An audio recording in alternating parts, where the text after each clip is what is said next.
Odema, a very quick one.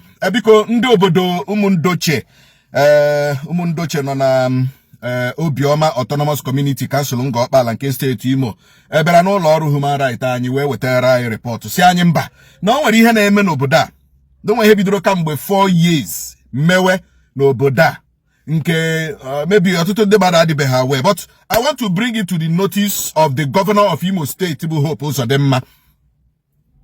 Achọrọ m ka the governor of Imo State bụ Hope Uzodinma gee ntị very attentively. An individual gara na Obioma Autonomous Community lee ala ha nwere with ndị chair konukala kpọrọ ndị Fulani Ujodia n'ụdị to settle them in that particular area. An individual mege, or government Imo State mege, an individual, a politician mege this thing. That same politician, Kogaradia, with one of the commissioners of this government now, one of the commissioners, a commissioner in this government now, Ukonyen Gopala, is a part of this thing. A commissioner in this government, Ukonyen Gopala. So Nandi Jereko Nukoala, Numun Doche, Obioma Autonomous Community in Gopala. Kenye strangers. Can settle strangers there. Even on some kwa na-ekwu, ọ ga na-ewute gị because you own your jaw. Otu am na-ekwu ya now because you own your jaw. And you don't don't give these people space. If you give them a space, they will collect a community. Una ada anonte. Una ekwuru maka selfishness unu. No to unu na-achọ maka ndugu unu na ndugu dị na mma. Unu ere ụmụnne unu. Tinye ụmụnne na problem. I want the government of Igbo State to be very, very attentive to him now. And the coming investigation now. Chapter this individual that even went to Obioma Autonomous Community to hiwele his own private vigilante. An individual agara hiwe local vigilante in a community with onyeze. In a community with a president general. In a get around the vigilante. What are in a community? Hana also have work in that community. Umundoche. Obioma Autonomous Community. This particular individual has been boasting that is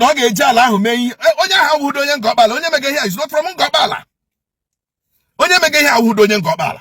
But all governor Jeriko. You know, Haneji, Ademnama Hana governor. Emaro. And that is why the governor should disassociate himself from such people.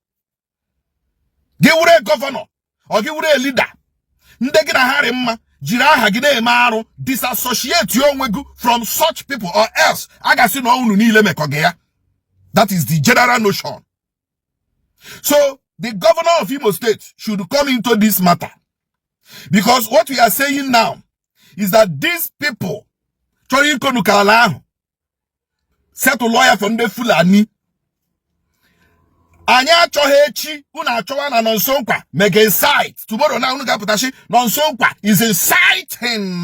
That is the thing unuge kwechi. But I have told you people, and I will keep saying it. If our land, if Imo State, and by General Ala Igbo is threatened, security-wise, nonsonkwa will shout.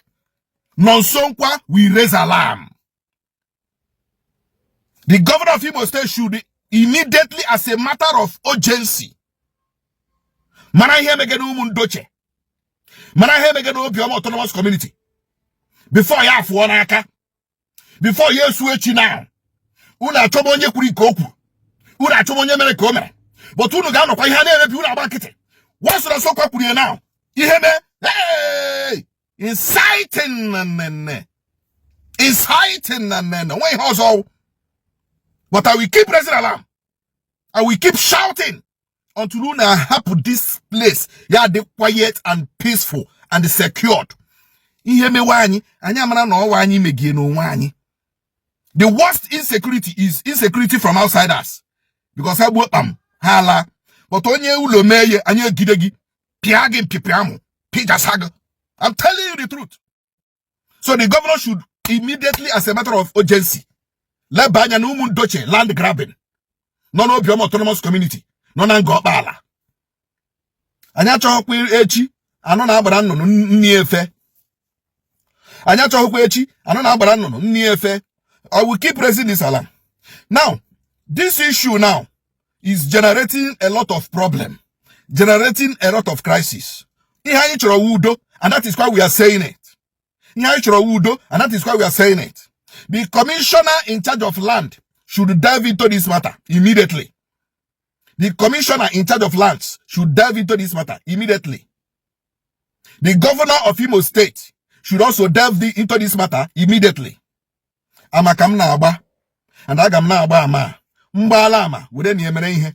Nkwuola okwu, go and act. Awumo onye ozi chukwu okike abịama. And oji ọwụla ejiri ma ejipụ ya. We don't want any crisis of any kind. Na nga ọkpala. Nga ọkpala is too big for anybody to feign akpa. So, I am asking the governor of Imo State and the Imo State government to act fast. Emengwa, emaghara ọdachi. Ndewonu.